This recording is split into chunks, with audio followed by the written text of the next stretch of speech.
ఇదే నా guest house. బాగుందా? నువ్వు బాగున్నావా బావా? చాలా బాగున్నాను.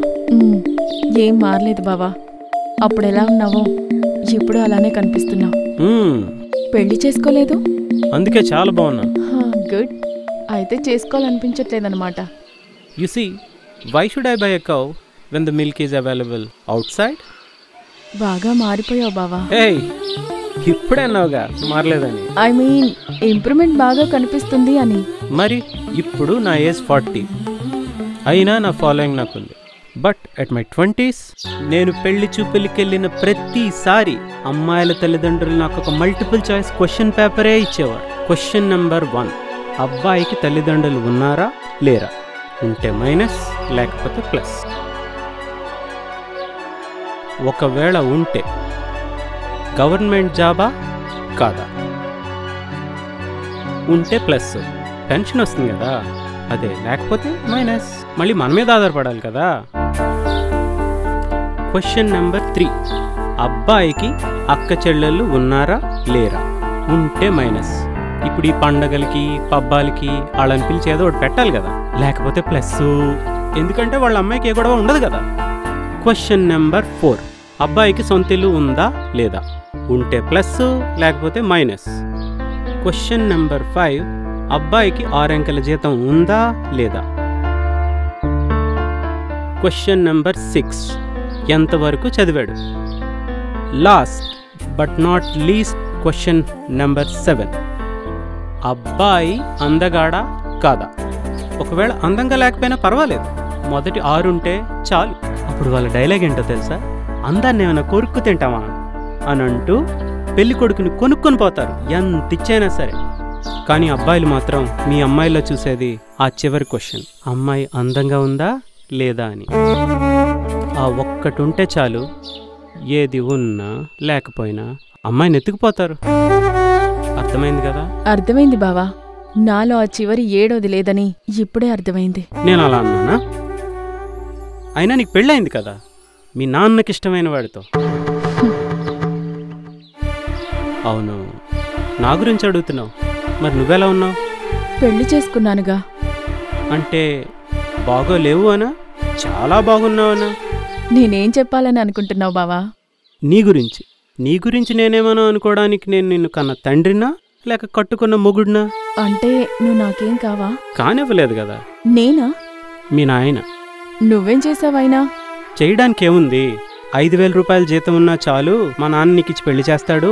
అంతేగాని నెల జీతం లేనివాడికి మా నాన్నే కాదు ఏ నాన్నైనా నీకిచ్చి పిల్లనివ్వడు అని సొంతోణ్ణి అని కూడా చూడకుండా నన్ను వదిలించుకున్నారు.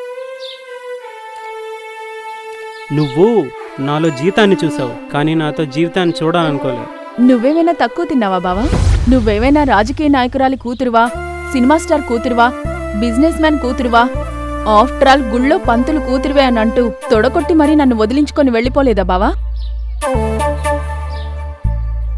వెళ్ళిపోతే వెళ్ళిపోయాను, కానీ నేను ఇంకెవరిని పెళ్లి చేసుకోలేదు కదా. నువ్వు మాత్రం సాఫ్ట్వేర్ సంబంధం చేసుకుని హ్యాపీగా స్థిరపడ్డావు. అవును, మళ్ళీ అక్కడ తంతే ఇక్కడికొచ్చి పడ్డాను. I'm so sorry Shailu, is everything fine? నన్ను కట్టుకున్నవాడి ఉద్యోగం సాఫ్ట్వేరే, కానీ వాడి ఆలోచన అంతా. చెప్పు శైలు, ఎందుకు ఆపావు? నా బ్యాడ్ లక్ బావా. He's a womaniser. ఈ విషయం తెలిసి నువ్వేమైనా గొడవ పడ్డావా? గొడవ అవుతుందేమోనని తెలిసినా కూడా ఏం మాట్లాడలేదు బావా. మరి వాళ్ళ కొలీగ్స్ నాపై మోసపడ్డారంట. వాట్? మరి ఈ విషయం మీ ఆయనతో చెప్పలేదా? మా ఆయనే చెప్పాడు నాకు ఈ విషయం. ఏం మాట్లాడుతున్నావు? మీ ఆయన ఈ విషయం నీకు చెప్పాడా? చెప్పి ఏమన్నాడు?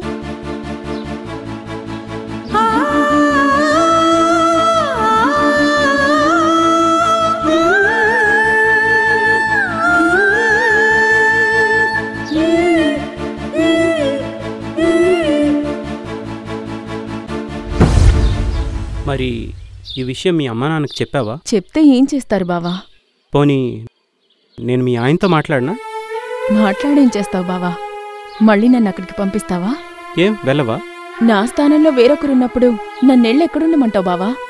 మరి నీకు పిల్లలకనే ఛాన్స్ లేదని తనే ఆ ఛాన్స్ తీసుకున్నాడేమో. పిల్లలకనే ఛాన్సు తనకి లేదు బావా, నాకు కాదు. కాని అందరితో నేనే పనికిరానని చెప్పాను, ఆయన గౌరవాన్ని కాపాడడం కోసం.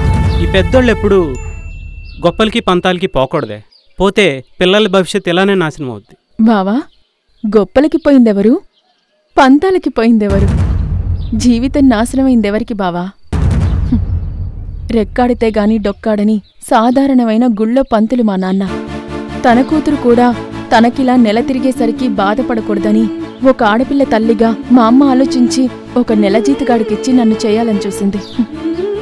అమాయకత్వమో మూర్ఖత్వమో.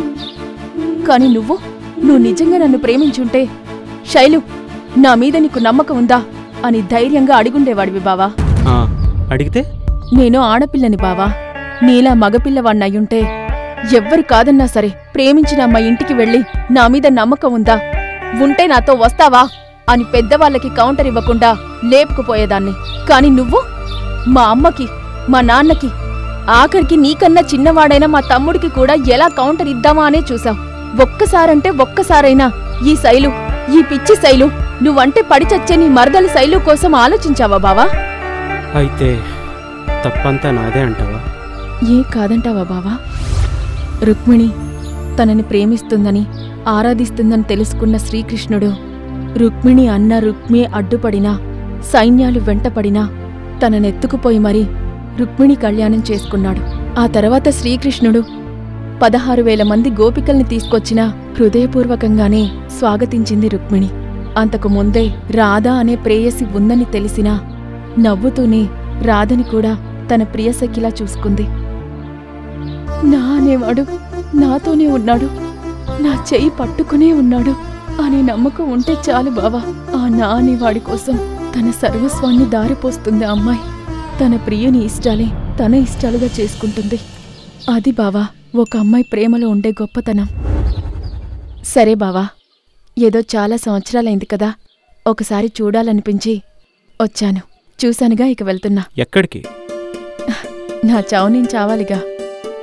సరే, ఇప్పుడేం చేద్దాం అనుకుంటున్నావు? బతకడానికి. చచ్చిపోయేంత పిరికిది కాదు బావా నీ మరదలు. Just wait a moment.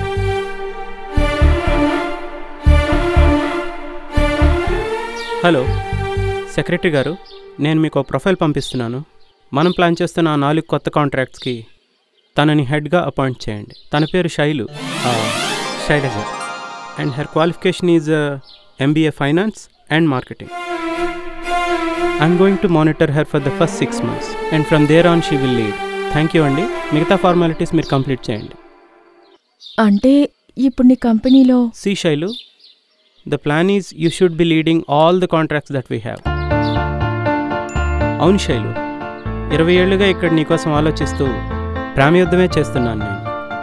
40 ఏళ్లుగా ఆనందం ఉంటే డబ్బు లేక, డబ్బుంటే సంతోషం అనేదే లేకుండా ఫెయిల్ అవుతూ అంతర్మదన యుద్ధమే చేస్తున్నావు నువ్వు. మనిద్దరికీ బంధం విలువ తెలిసినంతగా ఈ ప్రపంచంలో ఇంకెవరికీ తెలియదేమో. నేను సివిల్ కాంట్రాక్టర్గా బాగానే సక్సెస్ అయ్యాను. ఇక ఎప్పటి నుండి నీ కంపెనీతో సక్సెస్తో పాటు హ్యాపీనెస్ని కూడా చూస్తా. ఇక్కడ నీకు నువ్వే బాస్. ఇది నీ రాజ్యం, నేను నీ హితుడిని. ఈ క్షణం నుండి మన పార్ట్నర్షిప్ ప్రారంభం.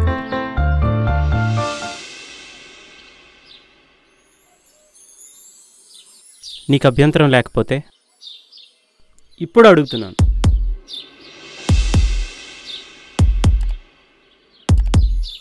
నా మీద నీకు నమ్మకం ఉందా శైలు?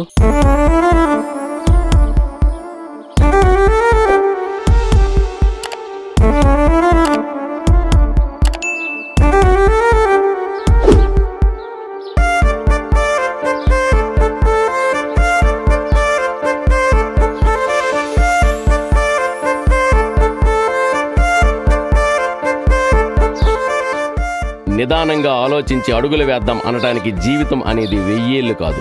గాబరాపడి తక్షణమైన నిర్ణయాలు తీసుకోవటానికి వేళ్లతో లెక్క పెట్టగలిగే అంత తక్కువ కాదు. నిండు 100 ఏళ్ల జీవితం నీ సొంతం. అనుకున్న ఉద్యోగం రాలేదనో, ప్రేమించిన జీవిత భాగస్వామిని పొందలేదనో, ప్రస్తుత జీవితం నాశనం అయిపోయిందని అదే ఆలోచనలతో మిగతా జీవితాన్ని నాశనం చేసుకుంటారు చాలామంది. క్షణికావేశాలతో ఆత్మహత్యలు చేసుకుని అసలు జీవితమే లేకుండా చేసుకుంటారు మరికొంతమంది. అలా కాకుండా వర్తమానాన్ని చక్కదిద్దుకుంటూ భవిష్యత్తుకు అడుగులు వేస్తూ మిగిలిన జీవితాన్ని ఆనందమయం చేసుకోవాలనే మా ఈ చిన్ని ప్రయత్నమే కొత్త బంగారు లోకం.